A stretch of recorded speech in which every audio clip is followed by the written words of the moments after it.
आप देख रहे हैं एशियन न्यूज़ हब। नाज़रीन, आपको बता दें, मिशन न्यूज़ जम्मू कश्मीर ने बहुत काम किया है और कहीं ना कहीं जो टैलेंट है नौजवानों में, उसको निखारने में मिशन यूथ ने काफ़ी कुछ किया है। तो यहाँ पर हमारे साथ है CEO Jammu Kashmir mission youth Shahid Iqbal Chaudhary साहब। आपसे बात करना चाहेंगे। पहले तो आपको बहुत बहुत मुबारकबादी देते हैं कि आपको 3rd time prime minister award मिला है। लोगों की तरफ से भी आपको मुबारकबादी पेश करते हैं।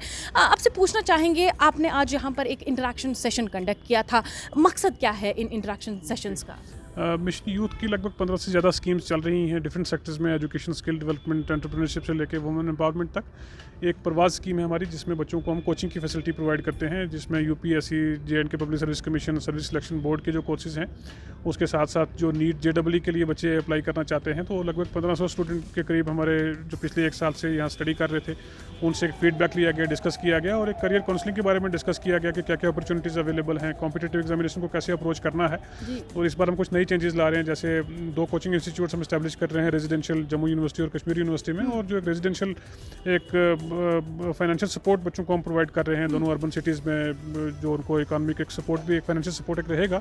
और जैसे ऑप्शनल सब्जेक्ट की कोचिंग है या बाकी जो डाइवर्सिफाई करने की जो डिमांड थी उनको किया गया है, उस पर एक फीडबैक भी लिया गया, शेयर किया गया और काफ़ी अच्छा एक कंस्ट्रक्टिव एक सजेशंस का सेट भी इनसे हमें मिला और बहुत अच्छा रिस्पांस जो है उस स्कीम को लेकर भी दिया गया। अच्छा, अगर यूथ की बात करें तो उनकी जो एस्पायरेशंस है या उनके जो गोल्स है, रीशेपिंग करने में मिशन यूथ ने काफ़ी मदद किया है, लेकिन अभी भी फार फ्लंग एरियाज़ है जहाँ तक आपकी स्कीम्स नहीं पहुँची है, जहाँ लोग फ़ायदा नहीं उठा पाते हैं स्कीम्स का, उसके लिए क्या सोचा है? देखें, हमने हर तरह से कोशिश की पहुंचने की, जैसे प्रिंट इलेक्ट्रॉनिक मीडिया हो या डिस्ट्रिक्ट हमारे जो ऑफिसेज हैं, डिस्ट्रिक्ट लेवल टास्क फोर्स हैं, अब यूथ क्लब्स का जो एक नेटवर्क इस्टेब्लिश किया गया, जैसे उस पर भी इंप्रूवमेंट करने का हम फोकस कर रहे हैं। बट अभी मेरा मानना है कि काफ़ी एरियाज़ में अभी डिस्कनेक्ट भी है, जैसे कई जगह अर्बन एरियाज़ में ज़्यादा एप्लीकेशन है, कई अर्बन एरियाज़ में डिस्कनेक्ट है। कई जगह जैसे पुलवामा शोपिया में देखें तो ह्यूज नंबर ऑफ एप्लीकेंट्स जो हैं वो हमारे पास रूरल एरिया से आए हैं, अच्छे उन्होंने अपने यूनिट्स वगैरह इस्टेब्लिश किए हैं, एजुकेशनल स्कीम्स में वो आगे आए हैं। और कई जगह अनविलिंगनेस भी यूथ में होती है। मुझे लगता है कि एक प्रॉपर अंडरस्टैंडिंग की ज़रूरत है कि ये जो रेगुलर स्कीम्स हैं उनसे हट के कैसे है, बैंक की लिंकेज कैसे है। जैसे हमारी एक इनोवेशन स्कीम है, मुझे लगता है कि सबसे अच्छी स्कीम है, लेकिन वो शायद इसलिए टेक ऑफ अभी तक ज़्यादा नहीं हो पाई क्योंकि यूथ को अपने इनोवेटिव आइडियाज़ प्रोजेक्ट कैसे करना है वहाँ तक हमें ले जाने की ज़रूरत है। एक हमारी स्कीम है यूथ इन डिस्ट्रेस, जिसमें हम 2 लाख रुपीज़ ग्रांट देते हैं कोई उनको अपना यूनिट एस्टेब्लिश करने के लिए या कोई इनोवेटिव काम करने के लिए।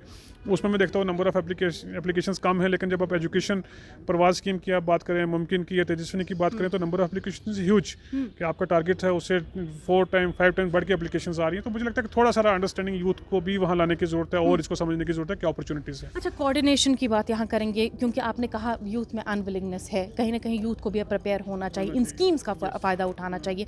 वुमेन एम्पावरमेंट की बात करते हैं, आपने तेजस्विनी स्कीम की बात की, क्या कुछ कहना चाहिए, किस तरीके से अब जो वुमेन है वो सामने आ रही है इन स्कीम्स का फ़ायदा उठाने? मिशन यूथ में हमारा एक शुरू से ही रहा है कि एक जेंडर इंक्लूजन होना चाहिए। और जैसे जो भी हमारी स्कीम्स हैं, जैसे इवन प्रवास स्कीम में आप देखें तो 30% हमने वुमेन रिजर्वेशन रखी है इसमें कोचिंग के लिए। तो 1500 जो हमारे स्टूडेंट है, 30% रिजर्वेशन के बाद around 45% women participation in schemes में हमारे पास आई। फिर हमारे पास वुमेन स्पेसिफिक स्कीम्स हैं, जैसे तेजस्विनी का है, तो एक ह्यूज नंबर ऑफ एप्लीकेशन, जैसे हमने पिछले साल कहा था कि हम 500 करेंगे, तो अराउंड 5000 के आसपास एप्लीकेशन हमारे पास हैं, जिनमें से अराउंड 3000 हमने अप्रूव भी किए हैं। तो एक मैं ये चीज़ एक्नॉलेज करना चाहूँगा कि जो भी हमारी स्कीम है, the schemes are more familiar among women, कि उनसे एप्लीकेशंस हमारे पास ज़्यादा आ रही हैं, नंबर और रिस्पांस काफ़ी अच्छा है। शाह साहब, एक आखिरी सवाल और अहम सवाल है जो ड्रग एडिक्शन को लेके है, यूथ ड्रग्स में इन्वॉल्व है, उसको लेके आपने क्या कुछ सोचा है?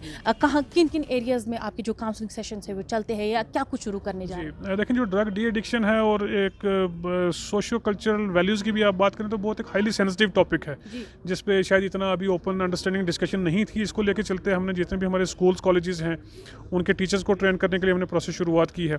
और उसके बाद हम कोलैबोरेट कर रहे हैं जैसे हेल्थ डिपार्टमेंट के जो एक्सपर्ट्स हैं उनके साथ, डिस्ट्रिक्ट लेवल पे अपने सेंटर्स के साथ। और इस साल जो हमारा मेजर जो है वो स्कीम इस बार लॉन्च की जा रही है। Thank you so much, thank you so much. तो यहाँ पर डॉक्टर शाहिद चौधरी हमारे साथ मौजूद थे, जो कि CEO है जम्मू कश्मीर मिशन यूथ के। तो इन्होंने कहा कि जो मिशन यूथ है उसकी कोशिश है कि जितने भी यहाँ यूथ है वो एंगेज रहे, एंटरप्रेन्योरशिप में एंगेज रहे, उनकी करियर काउंसलिंग हो, स्किल डेवलपमेंट हो, एक एम्पावरमेंट मिले यूथ को, ताकि वो आगे बढ़े, वो भी एक जिसको हम कह सकते हैं एम्प्लॉयमेंट खुद भी हो, एम्प्लॉय और एम्प्लॉयमेंट जनरेशन भी हो। इसके अलावा इन्होंने कहा कि वुमेन एम्पावरमेंट की जिस तरीके से इन्होंने बात की कि ज़्यादा से ज़्यादा फीमेल जो है वो आगे आ रही है, इन स्कीम्स का फ़ायदा उठा रहे हैं और आप भी इन स्कीम्स का फ़ायदा उठाएं। एशियन न्यूज़ हब के लिए श्रीनगर से फज़ा जान।